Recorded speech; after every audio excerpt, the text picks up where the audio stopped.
नमस्कार। नाद news app पर आप हनुमानगढ़ जिले और देश दुनिया की खबरों से वाकिफ होते हैं। अब हम नाद न्यूज़ ऐप में एक नया कार्यक्रम शुरू कर रहे हैं जिसका नाम है शख्सियत। इसमें हम हनुमानगढ़ जिले की किसी ऐसी हस्ती से बात करेंगे जिन्होंने अपने क्षेत्र में नाम कमाया है। आज हम इसी कार्यक्रम का पहला एपिसोड शूट कर रहे हैं। हमारे साथ हैं जूडो कोच विनीत बिश्नोई, जिनकी देखरेख में हनुमानगढ़ के जूडो खिलाड़ियों ने न जाने कितने ही पदक जीते हैं और बहुत से युवा सरकारी नौकरी में लगे। तो जानते हैं विनीत बिश्नोई जी से कि जूडो को लेकर क्षेत्र में किस तरह का रुझान है और खिलाड़ियों के सामने किस तरह की समस्याएं आती हैं। नमस्कार विनीत जी, स्वागत है आपका हमारे इस विशेष कार्यक्रम में। विनीत जी, हम आपसे जानना चाहेंगे कि जूडो को किस तरह की मान्यता, किस स्तर पर मान्यता मिल चुकी है और ये खेल किस तरह युवाओं को आगे बढ़ने के लिए सहायक सिद्ध हो रहा है। जूडो को मान्यता की बात है तो जूडो तो शुरू से ही मान्यता प्राप्त है। ये 1964 से ओलंपिक में है। सभी गेम्स में, चाहे वो स्कूल गेम्स हैं, चाहे इंटर कॉलेज हैं, चाहे ओलंपिक है, चाहे कोई भी गेम्स है, सभी में ये मान्यता प्राप्त गेम्स है। तो इससे तो बच्चों का करियर बनता है। जो खिलाड़ी अच्छा खेलते हैं उन्हें सरकार द्वारा स्कॉलरशिप मिलती है, नौकरियों में भी प्रावधान है और जितने भी फोर्सेज हैं उसमें सभी फोर्सेज में इनका कोटा है, उसमें बच्चों का सिलेक्शन होता है। सवाल मैंने आपसे इसलिए पूछा कि अभी बहुत से मार्शल आर्ट्स जो हैं वो ट्रेंड में हैं। यहाँ पे बहुत सी अलग अलग विधाएं सिखाने वाले कोचेज़ भी आ रहे हैं और उन खेलों पे काम भी हो रहा है। तो उनमें से बहुत से खेलों के बारे में ये कहा जाता है कि इन्हें अभी मान्यता प्राप्त नहीं है। तो युवा किस तरह से ये पहचान करें कि किसी खेल को मान्यता है या नहीं है, उसे उस खेल में आगे बढ़ने का मौका मिलेगा या सरकारी नौकरी या अन्य किसी तरह का लाभ मिल पाएगा? बिल्कुल, ये अभी काफ़ी प्रॉब्लम है। कुछ लोग ऐसा गेम में आ जाते हैं और काफ़ी टाइम के बाद उन्हें पता लगता है कि उससे कोई बेनिफिट नहीं है। इसका बड़ा एक सिंपल सा है कि पेरेंट्स खास तौर पे ध्यान दें। जो गेम स्कूल गेम्स में नहीं है या इंटर कॉलेज में नहीं है या जो गेम ओलंपिक में नहीं है, उस गेम की कोई मान्यता नहीं है। तो आपको ऐसा गेम खेलना चाहिए जिससे आप किसी स्कूल को रिप्रेजेंट कर सकें। स्कूल गेम्स जो विद्यालय जो खेलकूद प्रतियोगिता आते हैं उसके अंदर होने चाहिए, ताकि उससे आपको स्कूल कॉलेज में आपकी फीस माफ़ होती है, स्कॉलरशिप मिलती है। ऑल इंडिया जैसे इंटर कॉलेज में अगर आए तो वो कॉलेज इंटर कॉलेज गेम्स में भी उसको होना चाहिए। और सबसे बड़ी बात कि जो ओलंपिक में है वो मान्यता प्राप्त खेल है। तो खेलों का सिस्टम है, किस तरह से काम करता है, मान्यता किस तरह से मिलती है? और कुछ संघ हैं जिन्हें मान्यता नहीं है, कुछ संगठन, कुछ खेल संघ ऐसे भी हैं जिनमें एक से ज़्यादा कार्यकारिणी बनी हुई है। ये सब मतलब किस तरह से एक खिलाड़ी डिसाइड करेगा कि उसे किस खेल से जुड़ना है? देखो, ये तो खिलाड़ी को डिसाइड करना होता है कि उसका रुझान किस गेम में है। और मान्यता प्राप्त की तो बात ये है कि जो ओलंपिक में मैंने आपको बताया उससे जो एफिलिएटेड है वो गेम मान्यता प्राप्त है। दूसरी बात, जो अलग अलग एसोसिएशंस की बात है, ये उन लोगों को, उन राजनेताओं को ये ध्यान रखना चाहिए कि हमें दो एसोसिएशंस नहीं बनानी चाहिए। उसमें सिर्फ और सिर्फ बच्चों का ही नुकसान है। मेरा व्यक्तिगत ये मानना है कि जो खेल संघ है उसमें जो मेन पदाधिकारी हैं वो पुराने खिलाड़ी रहने चाहिए, चाहे वो राष्ट्रीय स्तर के हैं चाहे वो अंतर्राष्ट्रीय स्तर के हैं। जो मेडल विनर्स हैं वो संघों में आना चाहिए। और जब से आप देख रहे हैं कि जितने भी हनुमानगढ़ में भी ऐसी बहुत सी खेल संघ है, जब 2-2, 3-3 एसोसिएशन बन गई, जिससे किसी का कुछ नहीं गया। जो उन संघ के जो पदाधिकारी हैं उनका कोई मतलब नहीं है। सिर्फ अगर नुकसान हो रहा है तो खिलाड़ियों का हो रहा है। तो ये चीज़ सोचनी चाहिए कि हमें अगर कहीं कंट्रोवर्सी हो रही है किसी खेल में तो वो नहीं करनी चाहिए। करीब 2 दशक से बच्चों को जूडो सिखा रहे हैं। कितने जो जुडोका हैं हनुमानगढ़ के, वो आपके निर्देशन में कोई गवर्नमेंट जॉब में गए हैं या कितने मेडल्स हमारे यहाँ के जूडो खिलाड़ियों ने हासिल किए? सब सैकड़ों है। कई बार कुछ नेशनल न्यूज़पेपर्स ने पूछा था तो काफ़ी रिकॉर्ड तैयार किए थे, तो वो गिनती नहीं है। बड़ी गिनती ये है कि 7 इंटरनेशनल हैं यहाँ से, जो किसी एक खेल में सबसे ज़्यादा इंटरनेशनल है हनुमानगढ़ में। और सिर्फ गर्व के साथ इतना कह सकता हूँ कि राजस्थान को जूनियर नेशनल में पहला गोल्ड मेडल हनुमानगढ़ ने दिया है।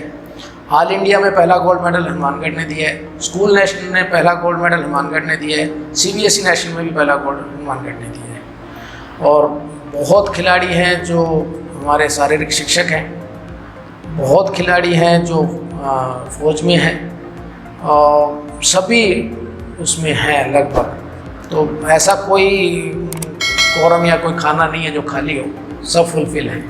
खेलों में जो है इंजरी की बात आती है, चोट लगने की बात आती है, तो हनुमानगढ़ में देखिए बाकी मूलभूत सुविधाएं और ये सब बातें तो खिलाड़ियों के लिए होती रहती हैं, लेकिन इस तरह की कोई सुविधा हनुमानगढ़ में या राजस्थान में क्या स्थिति है कि खिलाड़ी को अगर चोट लगती है या हल्का फुल्का भी चोट लगता है तो उसकी फिजियोथेरेपी की, उसके ठीक होने, किस तरह की व्यवस्थाएं खेल संघों ने या सरकार की तरफ से? ये वाकई में बहुत बड़ी प्रॉब्लम है। जब मैं शुरू में हनुमानगढ़ आया था आज से 20 साल पहले, तो मैंने ये चीज़ें देखी थी, नोटिस किया था। तो मतलब आप ये देखिए भी हमारे निकटवर्ती राज्य हरियाणा या पंजाब है, एक भले टाइम से उन लोगों को सब सुविधाएं मिलती थी। मेरा सारा गेम हरियाणा से है, एजुकेशन हरियाणा से है। जब मैंने यहाँ आया तो आज भी हमारे पास वो सुविधाएं नहीं है। इंजरी खेल का एक पार्ट है, लेकिन बहुत से ऐसे खिलाड़ी हैं हमारे, लगभग सभी की प्रॉब्लम है कि वो इतने इंजर्ड हो जाते हैं कि जिस लेवल पे उनको परफॉर्म करना होता है वो उनमें काबिलियत होती है, लेकिन उस लेवल पे नहीं जा सकते, सिर्फ और सिर्फ ये इंजरी और उसकी रिकवरी के लिए। तो सरकार का ऐसा यहाँ कोई प्रावधान नहीं है कि कोई फिजियोथेरेपिस्ट या कोई डॉक्टर उनको फ्री। अब जो बच्चे गेम में हैं उसमें आप ये मान के चलिए 70-80% बहुत निम्न स्तर से आते हैं, उनके लिए डॉक्टर की फ़ीस पे करना, इतनी फ़ीस करना, क्योंकि फिजियो की कंटिन्यू सीटिंग चाहिए होती है। करीबन आपको 15 से 20 विजिट तो चाहिए कोई इंजरी के लिए, और 15 से 20 विजिट बहुत मुश्किल होती है। लेकिन फिर भी हनुमानगढ़ में कुछ हमारे ऐसे मित्र साथी हैं जो इतनी रखते हैं कि जो बच्चा पे नहीं कर पाता है तो उनको वो सुविधा है। हमारा प्रयास है कि तो कुछ डॉक्टर्स भी हैं जो उन बच्चों का थोड़ा सा देखते हैं, तो उससे चल रहा है। इसके अलावा और क्या क्या सुविधाएं हैं? हम सिर्फ जूडो की बात नहीं करें, दूसरे खेलों की भी, कि एक कॉमन जो एक प्लेटफॉर्म होना चाहिए। किस तरह की सुविधाओं का अभाव है खेलों में, जो खेलों को बढ़ावा देने के लिए हनुमानगढ़ में ज़रूरत है? सबसे मैं आपको एक बात बताऊं, मेन चीज़ तो यहाँ पे कोई स्थायी खेल अधिकारी नहीं है। सबसे बड़ी प्रॉब्लम तो ये है, यहाँ कोई खेल अधिकारी नहीं है। पूरा स्टेडियम एक गेम्स वाई के नाम से चल रहा है, और जब कोचेज नहीं होंगे तो खिलाड़ी कहाँ से आएंगे?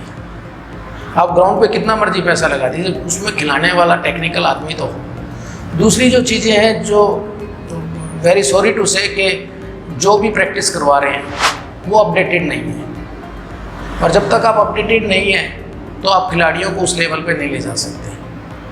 मान लीजिए कि किसी बच्चे का कोई, एक सिंपल उदाहरण के तौर पे है, किसी बच्चे का कोई 11 सेकंड टाइम है, हम उसको देख करके 100 मीटर को उसको करते हैं। वो जो लोग हैं वो तो उस 11 सेकंड को से आगे चल रहे हैं, और हम अभी 11 सेकंड भी नहीं पकड़ पा रहे हैं, या 12 सेकंड भी, एक सिंपल उदाहरण के तौर पर। तो ये चीज़ें हैं।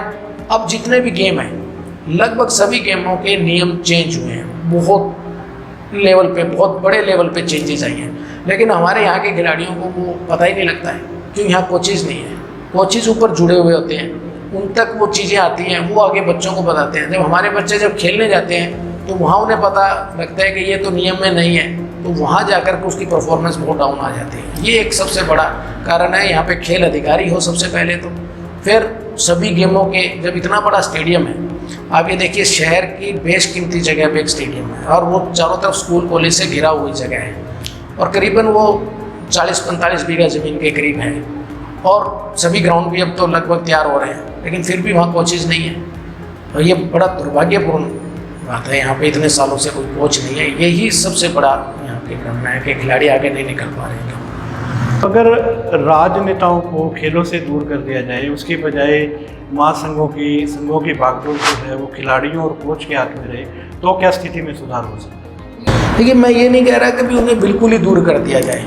देखिए, कोई भी विधायक है या आपका एमएलए है या मंत्री है, वो इसीलिए है कि हमें कुछ प्रॉब्लम आए तो हम उनके पास जाएं और वो निदान करें।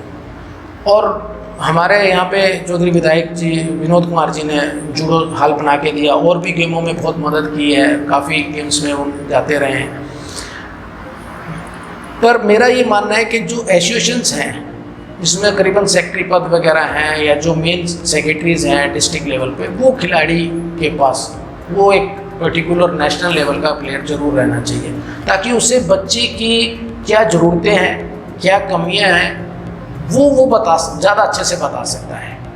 अब विधायक या मेरा उनसे कोई पर्टिकुलर ये नहीं है, मेरा कहने का उनको इतने काम होते हैं, उनको पूरा शहर पूरा एक जिला देखना है, उसमें पर्टिकुलर हर एक चीज़ वो छोटी छोटी चीज़ें नहीं देख सकते हैं, उनका साथ होना ज़रूरी है। सुविधा प्रोवाइड करवाने में उनकी अहम भूमिका रहती है, लेकिन जो मेन पद है, जो सेक्रेटरी पद है, वहाँ कम से कम आपके एक खिलाड़ी का होना जरूरी है। उससे बहुत चेंजेस आएंगे, जो कमियां हैं, जो ज़रूरतें हैं, वो ज़्यादा अच्छे से समझ सकते हैं। धन्यवाद विनीत जी। जूडो के बारे में हमने बात की, लेकिन उससे बढ़कर हमने खेलों के बारे में बात की कि खिलाड़ियों को क्या ज़रूरत है, और हनुमानगढ़ जैसे छोटे शहर में बहुत अच्छे खिलाड़ी निकलकर सामने आ रहे हैं, लेकिन क्या कमियां हैं, इन्हें किस तरह से दूर किया जा सकता है। बहुत बहुत धन्यवाद हमारे कार्यक्रम में आने के लिए। तो इसी के साथ हम अपने इस कार्यक्रम को विराम देते हैं। अगले एपिसोड में हम फिर किसी शख्सियत के साथ आपके सामने रूबरू होंगे। तब तक के लिए आप बने रहें नाज़ न्यूज़ ऐप के साथ।